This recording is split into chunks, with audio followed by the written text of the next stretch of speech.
What's going on now? It's Hell Broke Lucy, doing my thing. Kind of on fire against these damn hypocrites on Facebook. Christian hypocrites boycotting Honey Maid for supporting gay marriage. Boycotting on Facebook, the #1 corporate supporter for gay marriage. I don't think it dents a Christian's head to be called a hypocrite. I think they're fucking proud of it. Even though their Bible God despised a hypocrite more than anything in the world. And I woke up this morning to a piece of news on Michael, the boycott NCIS and Michael Weatherly for the video he made with Sarah Silverman pro-choice, saying they blasphemed Jesus. Well, there was no Jesus. This is historically proven. And your little mythology book is no book of history. History's proven there was no Jesus. Not a biblical Jesus. There might have been a dude named Jesus. It was a preacher like one of these end times fuckers we got running around now saying the end. You know who? Harold Camping? He was another Harold Camping. 400 years later, they turned him into something he wasn't. There's no way to blaspheme. Blasphemy laws don't count anyway. They only count in the Bible. That's a fairy story. It don't matter to nobody. It was a pro-choice comedy. You know, Sarah Silverman is in there. It's going to be some damn sacrilege somewhere. It was pro-choice. Guess what? Mark Zuckerberg, CEO of Facebook, one of the richest men in the world, the richest man in the world under the age of 30, donated $992 million last year to Planned Parenthood. Guess what Planned Parenthood is? Pro-choice. So here we have another hypocrite on Facebook boycotting abortion on a pro-choice website. Once again, hypocrites not going to dent them. They don't care that they're straight to hell because God said he can't read the heart of a hypocrite. Main topic of this thing, though, and I'll get with it quick, is it hit me yesterday. It's always the simple things you overlook. And I've beaten myself up over this needlessly. I posted up a thing there yesterday about that congressman, I don't forget his name, from out west, that said he's elected to do the will of God, not the will of the people.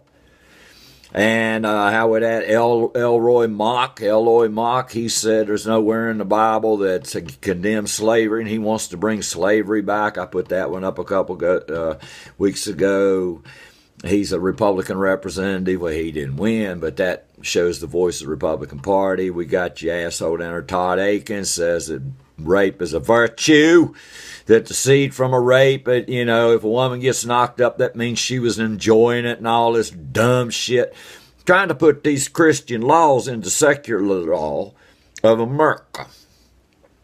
And they always show, this dude brought me some quotes by George Washington. Well, George Washington was the least vocal of all of the founding fathers. One, he had teeth problems. You can imagine back then trying to make dentures out of 2x4s. Well, he had wooden teeth. He hated speaking. He hated it.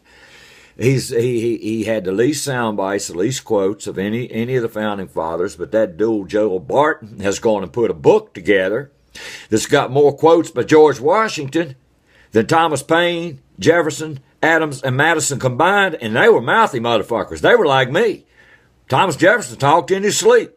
Had his all of his little mistresses there. He had slave girl mistresses, I think Thomas Jefferson loved his slaves more than he loved his white people. But anyway, he shouldn't have had slaves. Thomas,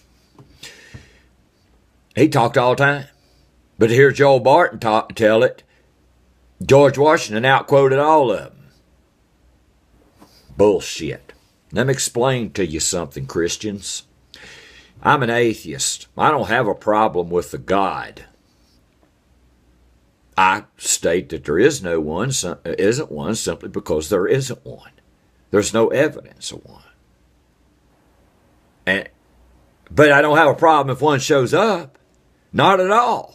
I don't know an atheist who does. The biggest lie y'all tell about us is that we hate God. You're stupid as shit.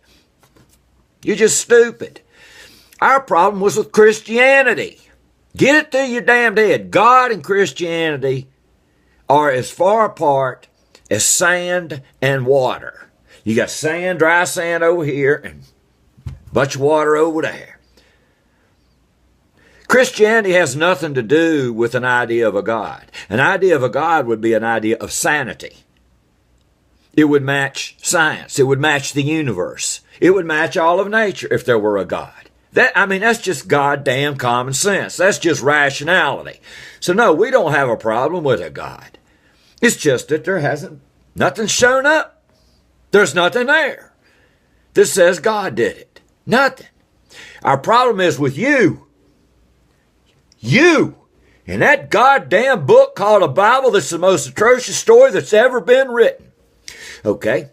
The Founding Fathers made a lot of references to Supreme Being, God,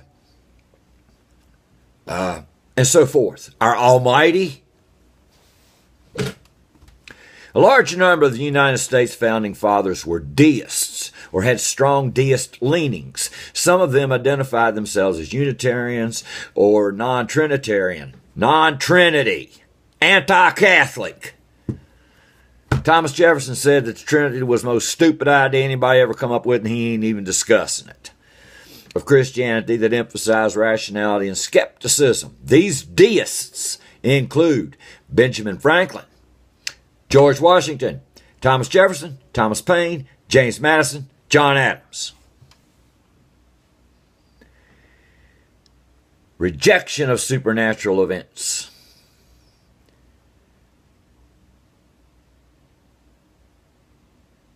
Very little in organized religion that deists even recognize. Rejection of prophets. God is only understood through reason. That's the deist view, that there is a God, and it can only be understood through reason. This God has no dogma. The entire book of the Bible is nothing but fucking dogma, and deists abhor that. George Washington got forced into going to church 10 times a year by his aides that said, these sheep over here are going to shit themselves if you don't go to church, George. You got to go to church. So he went 10 times a year, and he despised it because he's a deist. He believed in a universal God up there that was in control of the whole universe and to give a goddamn about your foreskin. Damn sure didn't make rules about virgins and all this imposed dogma. All of these, I've named them before. The ones they just named are the most influential founding fathers. Washington, Jefferson, Paine, Madison, and Adams were deists. In the Constitution, there's 4,000 words. God ain't among them. Jesus ain't in there. Christian damn sure ain't in there. So whenever you find a quote by one of these great founding fathers speaking of an almighty, a God, that has nothing to do with religion. They were not religious men. They believed in a universal God that could only be understood through reason. From in the beginning, God created heaven and earth, to the last verse that says not one word of this book will pass away. There is not 1 ounce of reason in that whole damned book. John Adams, in a letter to Thomas Jefferson, I almost shudder at the thought of alluding to the most fatal example of the abuses of grief which the history of mankind has preserved, the cross. Consider what calamities that engine of grief has produced. Your kingpin liar of Christian revisionist history, Joel Barton, has convinced you dumbasses that Christianity was somewhere involved in our founding ethics and morals, and it was not. A deist, the highest good, means the equality of humanity. There is no fucking chosen in deism. There is no hell in deism, and there is no heaven in deism. It's living the highest good by what has to be a reasonable God. So y'all take and blow your founded on Christianity nation out your ass simply because you read in some quotes, God Almighty, divine presence, not one word of the Bible is in there. Get to it. Now, you probably didn't learn nothing, but I just equipped a whole bunch of smart people, about 20, 25 years old, with all the information they need to kick your ass over the lunch table the next time you want to open your mouth and say we're a Christian nation. Our 5 most influential founding fathers were deists and despised the damned Bible. That was fun. Lucy, out. I'll try it again. Lucy, out.